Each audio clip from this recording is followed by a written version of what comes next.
నమస్కారం అండి. నా పేరు డాక్టర్ రవికుమార్ అండి. ఈరోజు మనము ఐబిఎస్ గురించి డిస్కస్ చేద్దామండి. ఐబిఎస్ అంటే ఇరిటబుల్ బowel సిండ్రోమ్ అంటాం. అంటే మనకు పేగుల కదలికలు కరెక్ట్‌గా ఉండవు.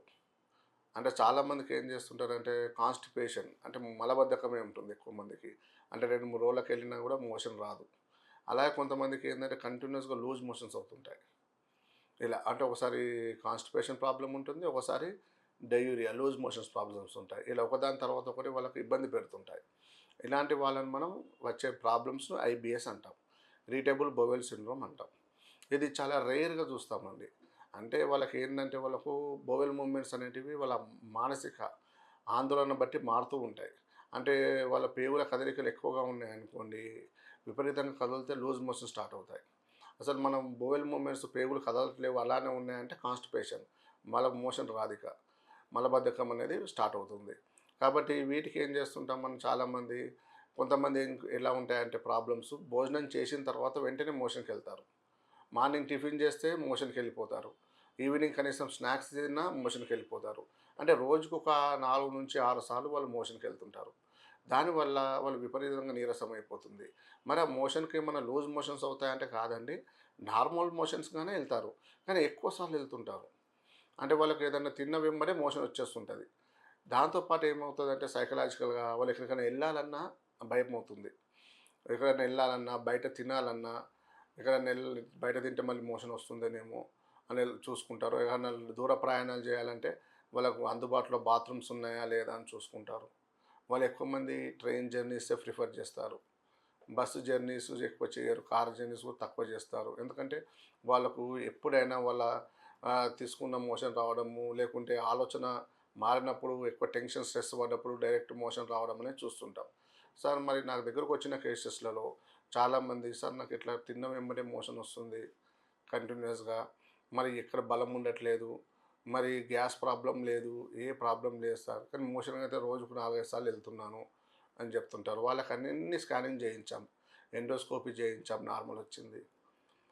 అబ్డామినల్ స్కానింగ్ చేయించాం నార్మల్ వచ్చింది. అలాగే వాళ్ళకి అనేక రకాల టెస్టులు చేయించాం. టోటల్ నార్మల్ అండి. అన్నీ నార్మల్ వచ్చాయి కాబట్టి వాళ్ళను ఐబిఎస్ ఇరిటబుల్ బowel సిండ్రోమ్‌గా పరిగణించాం. కాబట్టి అలాంటి కేసెస్‌లలో మనకు హోమియోపతిలో ఏంటంటే సైకలాజికల్‌గా అంటే వాళ్ళ ఆలోచనకు తగ్గట్టు కూడా మనం అందిస్తామండి హోమియోపతిలో. వాళ్ళ ఆలోచనకు తగ్గట్టు అలాగే వాళ్ళకున్న ప్రాబ్లమ్స్‌ని బట్టి 2 రకాలుగా మందిస్తాం. అంటే వాళ్ళకి డిసీజ్‌కి ఇంగ్లీష్‌లో ఆ వ్యాధికి మందు లేదు ఐబిఎస్‌కి. మన హోమియోపతిలో ఏంటంటే వాళ్ళకు ఇంటర్నల్‌గా వాళ్ళ కారణాలేంటి? వాళ్ళకు ఎక్కువ టెన్షన్స్ ఎక్కువ పడ్డప్పుడు, స్ట్రెస్ పడ్డప్పుడు వస్తుంది కాబట్టి వాళ్ళకి ఏమేమి టెన్షన్స్ ఉంటాయి, వాళ్ళకి ఎట్లాంటి స్ట్రెస్ లెవెల్స్ గురవుతున్నారో అవన్నిటిని కూడా మనం పరిగణలోనికి తీసుకుంటాం. దాన్ని బేస్ చేసుకుని మనం మెడిసిన్స్ ఇస్తాం వాళ్ళకు. దాంతో పాటు వాళ్ళ పేగుల కదలికలు కరెక్ట్‌గా ఉంటాయి. బోవెల్ మూవ్‌మెంట్స్ కరెక్ట్‌గా ఉండేలాగా, వాళ్ళ గ్యాస్ ప్రాబ్లమ్స్ లేకుండా, వాళ్ళు తీసుకున్న ఆహారం ఒంటికి పట్టేలాగా మెడిసిన్స్ ఇవ్వడం అనేది జరుగుతుంది. కాబట్టి ఇది కంటిన్యూగా ఈ ఐబిఎస్‌కు మన హోమియోపతిలో కాన్స్టిట్యూషనల్ పద్ధతి ద్వారా ట్రీట్మెంట్ ఇస్తాం. ఈ పద్ధతి ద్వారా మనం ట్రీట్మెంట్ తీసుకుంటే 100% క్యూర్ అయ్యే అవకాశాలు ఉంటాయండి.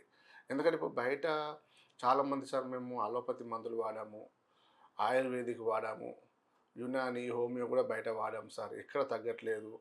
కొంతవరకు రిజల్ట్ ఉంటుంది. మళ్ళీ ప్రాబ్లమ్ స్టార్ట్ అవుతుంది. కాబట్టి మాకిది దీనివల్ల లాంగ్ టర్మ్‌లో ఇబ్బందవుతుంది. దీనికి శాస్త్ర పరిష్కారం కోసం అనేది చూస్తున్నామంటారండి. మన దగ్గర బయట ట్రీట్మెంట్ హోమియోకు మన దగ్గర చాలా డిఫరెంట్ ఉంటుందండి. ఫార్ములాస్ డిఫరెంట్ ఉంటాయి. మన ఇచ్చే ట్రీట్మెంట్ డిఫరెంట్‌గా ఉంటుంది. కాబట్టి మనకి ఐబీఎస్ కేసెస్ అనేవి చాలా ఎక్సలెంట్‌గా తగ్గాయి. మన దగ్గర ఒక 100 కేసెస్‌లుంటే మినిమమ్ మనకు 99% సక్సెస్ రేట్ ఉందండి. అంత ఎక్సలెంట్‌గా మందులుంటాయి మన దాంట్లో. కాబట్టి ఈ ఇరిటబుల్ బowel సిండ్రోమ్‌కి ఎలాంటి డిసీజ్ ఉంది మనకని మీకు తెలిసినప్పుడు మీరు ఇంగ్లీష్ మెడిసిన్స్ కానీ ఎలాంటి మెడిసిన్స్ వాడకుండా మీరు డైరెక్ట్ మన హోమియోపతి మెడిసిన్స్ మీరు తీసుకున్నట్లయితే మీకు 100% కంప్లీట్‌గా క్యూర్ అయ్యే అవకాశాలు ఉంటాయండి. మళ్ళీ వాటికి ఏమైనా డైట్ చేయాలన్నా, ఏమైనా పథ్యం చేయాలన్నా అంటే ఏముండదండి. ఇప్పుడు ఏమైనా పథ్యం చేయాల్సిన అవసరం కూడా ఉండదు. ఇప్పుడు ఐబీఎస్‌కి ఏందంటే మనకు మోషన్ కంటిన్యూగా వస్తుంది. వాళ్ళకి రెగ్యులర్‌గా 5, 6 సార్లు మోషన్‌కెళ్తున్నారన్నప్పుడు, మళ్ళీ ఏం పత్యం చేయొచ్చు, ఏం చేసినా, ఏం చేయకున్నా వాళ్ళ యాంగ్జైటీ బట్టి ఉన్నదది. వాళ్ళ ఆలోచనను బట్టి ఉందండి అది. కాబట్టి వాళ్ళు తిన్న వెంబడే వాళ్ళకొక మైండ్‌లో పడిపోయింది. తిన్న వెంబడే నేను మోషన్‌కెళ్ళాలి అన్నట్టు వాళ్ళ మనసులో పడిపోయిందదిక. కాబట్టి వాళ్ళకు ఎప్పుడైనా మీరు గమనించండి చాలా మంది ఇప్పుడు ఈ మధ్య కాలంలో కేసెస్ కూడా పెరిగిపోతున్నాయి మరి ఇవి ఐబీఎస్. ఒకప్పుడు అంతగా లేవు. ఎందుకంటే వాళ్ళ ఆలోచన బట్టి మారిపోతున్నాయి.